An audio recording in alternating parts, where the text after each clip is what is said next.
اهلا بيكم. في الحقيقه الموضوع دوت انا ما كنتش حابب ولا اتكلم فيه ولا افتحه تاني، بس للاسف الفيديو اللي فات جات لنا عليه شويه كومنتس كده بتتهمنا بالتطبيل لصلاح وبتتهمنا ان احنا متحاملين على ساديو ماني.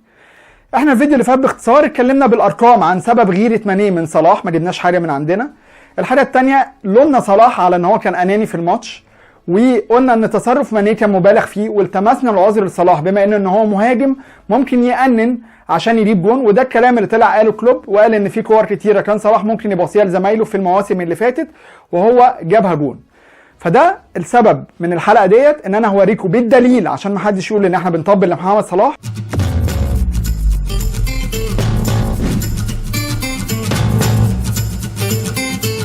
مواقف كان فيها ساديو ماني في بوزيشن احسن ان هو يباصي وقرر ان هو يجيب جون، مواقف كان فيها صلاح في بوزيشن احسن ان هو يباصي وقرر ان هو يجيب جون، وعلى العكس كان في مواقف صلاح كان ممكن يجيب جون لكن قرر ان هو يباصي لزمايله عشان هم اللي يجيبوا جون.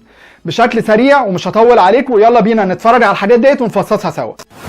الاربع صور اللي قدامكم دول كانوا من 4 ماتشات مختلف، كان فيهم ساديو ماني في بوزيشن لازم يباصي لصلاح وهو ما باصاش، ماتش البايرن وماتش باريس سان جيرمان وماتش توتنهام وماتش ايفرتون. ما عنديش مشكله ان ساديو ماني ما يباصيش، لكن انا هاخد الرياكشن بتاع صلاح. هل صلاح عمل لماني عمله معاه في اخر ماتش؟ لا، صلاح عادي خالص مفيش مشكله وبيكمل الماتش بشكل طبيعي وكمل الموسم كله بشكل طبيعي، وما سمعناش ان صلاح متضايق من ماني ولا طلع يتكلم عليه ولا. فدي الحته اللي انا كنت بنتقد فيها تصرف ماني، ما بلومش هنا هو غيره ماني وهقول لكم ليه. هوريكم دلوقتي 4 حالات كان البوزيشن فيهم بتاع صلاح افضل ليه ان هو يجيب جون وقرر ان هو يباصيهم لزمايله، وبالصدفه كانوا الاربعه لساديو ماني. فعشان الناس اللي بتقول ان صلاح اناني، تعالى اوريكم صلاح كان اناني ازاي. الحاله الاولى صلاح قطع الكره من المدافع وبشكل بسيط، بما انه هو راجل سريع وراجل هداف وراجل فرود ممكن ياخد الكره ويروح 1 على 1 وياخد على يمينه ويجيب جون. بس صلاح ما عملش كده، اول ما قطع الكره رفع عينيه باصه ساديو ماني هات جون. فهنا صلاح مش اناني، صلاح بيلعب لزمايله. الحاله الثانيه لو صلاح كان شاط محدش يقدر يلومه انت بتشوط ليه، لان قدامه جون في الضيقه ممكن، في البعيده ممكن، والبعيده كمان مغريه في السوكه بشماله، لكن صلاح عمل ايه؟ باصه بالعرض ماني جون. فهنا صلاح بيعمل اسيست لماني مهم عشان الفرقه ويجيب جون. الحاله الثالثه لو صلاح اناني عمره ما هيعمل ثرو باس ده لماني. ثرو باس صعب جدا، والاسهل ان صلاح يلعبها ناحيه الشمال للراجل جاي من تحت، بس صلاح عمل ايه؟ عمل ثرو باس لماني لان عارف ان هو سريع وحطها له في الحته اللي ماني مش هيعمل اي حاجه غير ان هو يشوط ويجيب جون. الاثنين لعيبه كبار، الاثنين كواليتي عاليه، بس ان هو لو بنتكلم ان المينتاليتي بتاعت صلاح ان هو اناني هيلعب ناحيه الشمال، هياخد هو على شماله ويروح بيبان، لكن الراجل عمل ايه؟ عمل اسيست محدش يتوقعه، هو ده محمد صلاح. الحاله الرابعه والاخيره محدش يقدر يقول لصلاح ما تشوتش، ده خلاص ده جنب ال6 يارده الكوره جايه له الجون قدامه فاضي. صلاح شايف من بعيد ان ماني افضى، فالراجل ما فكرش يعني ما استلمش حتى، هي الراجل وهي جايه له بالعرض ماني حط جون، انا مش هحط جون حط انت جون. فالناس اللي بتقول ان انت بتطبل لصلاح وانت جاي على ماني، يا جماعه انا بوريكم اهوت بالفيديو وبالصوره وبالصوت وبالارقام كل حاجه ان صلاح مش اناني. صلاح ممكن يكون الماتش اللي فات غلطان، ايوه غلطان وانتقدنا تصرفه ان هو يعني كان ممكن يباصيها لماني كان في زاويه افضل، لكن بنلتمس له العذر كمهاجم.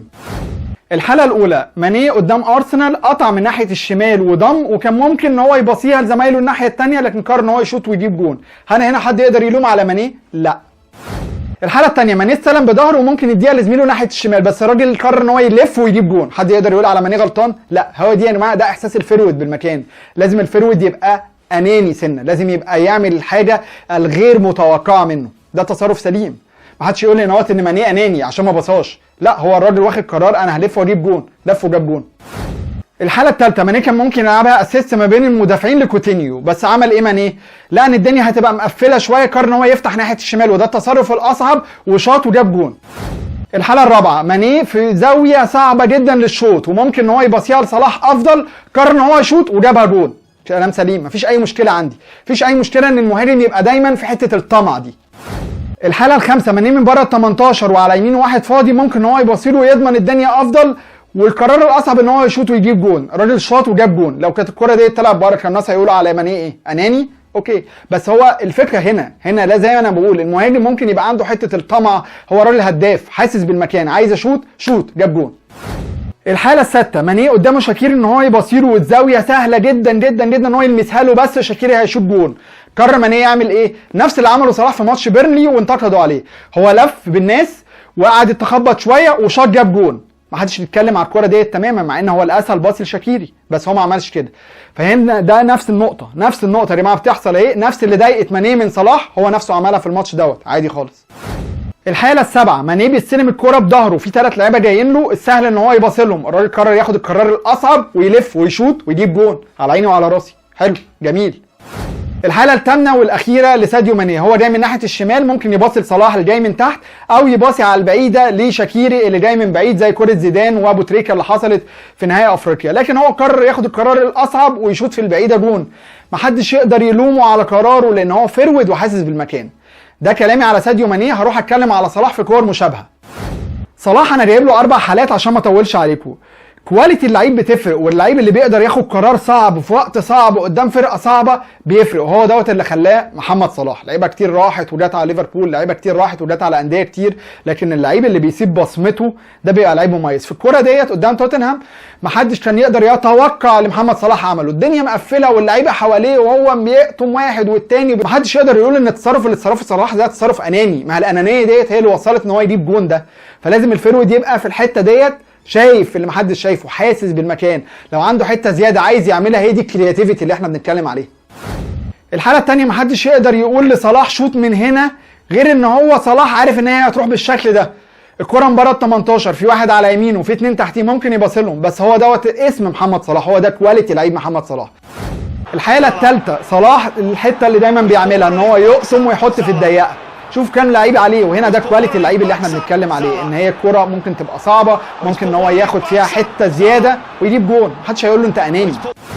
الكرة الاخيره لصلاح قدام روما برده بشماله من حته صعبه جدا بيحط جون. اهلا وسهلا. صلاح نجم وماني نجم. يا جماعه محمد صلاح نجم وساديو ماني نجم، والاثنين ما كانوش هيبقوا نجوم غير لما خدوا قرارات صعبه في مواقف صعبه زي اللي احنا شفناها ديت. بشكل عام ما اتمناش ان حد يرجع يقول لي انت بتطبل لصلاح او انت بتطبل لماني او بتيجي على ماني ولا الكلام ده كله. الحلقه اللي فاتت كنا بنتكلم بالارقام، الحلقه ديت وضحت لكم بالدليل ان كل لعيب ممكن يبقى اناني في كور وممكن يبقى بيباصي لزمايله في كور ثانيه، وهو دوت اللي عمل محمد صلاح وساديو ماني. اتمنى الحلقه تكون عجبتكم، ولو عجبتكم ما تنسوش تعملوا لايك وشير وسبسكرايب للشانل بتاعتنا وتشوفوا كل الحلقات اللي احنا بنقدمها. صورنا فلوجات من كل حته تقريبا في العالم، هحط لكم اللينك بتاعها دلوقتي، يا رب تعجبكم، واشوفكم في حلقه جديده. سلام.